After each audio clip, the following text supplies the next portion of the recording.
The first day I came here to the Dáil, I was greeted by a good Limerick man. He brought me in, and his first bit of advice to me, he said, if you want to get to learn the house, get lost. And I said to him, what? He said, get lost. He said, go into every corridor, go into every place. He said, you'll eventually find out where you have to go. He said, you'll learn it very, very fast. He said, it's the only way you need to do it. He said, it'll be the experience of the house. I must compliment the staff, from the cleaning staff to the canteen to the ushers to all the office staff, for the help that they've given to me as the first time independent TD and the first independent for Limerick. It was a learning curve for me, but the support I got from the staff here was absolutely unbelievable, and we've become great friends, and they've done a lot with me and for me. But in the lifetime of this government, Minister, the biggest failure I've seen, and being a businessman all my life, I look at the cabinets that are there, and I look at your cabinet and I say to myself, you don't reflect the country because you haven't got the right mix. There's good people on the cabinet, there's good people from different educations on the cabinet, but you do not represent this country in a whole. So in other words, if you want to bake the cake, you haven't got all the ingredients. And that's why the government have failed to represent the country as a whole. You've represented some sectors, then you've forgot about the hospitality sector, and the 9% would have saved jobs and saved businesses.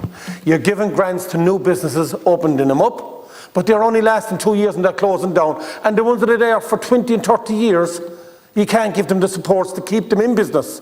So you're giving the supports to new business to open up, and you said there have never been so many businesses, and then they close down after 2 years because they realise unless they had the assistance from you, they couldn't stay opened. But what's there to keep the businesses alive? I'm in business all my life. I'm a building contractor all my life. I'm a bricklayer by trade. I'm an early school leaver. I've education of life.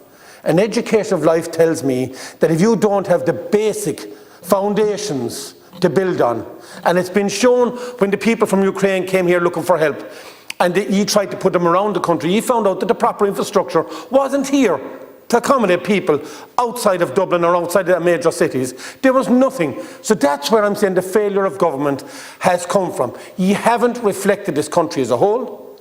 You forgot about rural Ireland, and that's from the Red Cow outwards.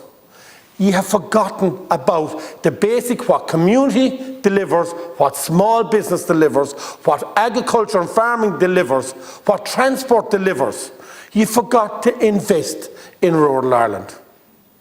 And if you invest in small things in rural Ireland, they will invest in you because they are self-sustainable. They won't give out. Give them the basic infrastructure that you're giving to other people. That's all we're asking. Now, Minister, as yourself in your role, I respect for you in your role, but I would like for you to learn that you have to represent this country as a whole. The Cabinet has to represent this country as a whole. It's not just all about the capital. The capital is supposed to be the base where you're supposed to go out and flourish and bring along all communities, all counties equally together. So thank you, and I will support this bill. Thank you, Deputy.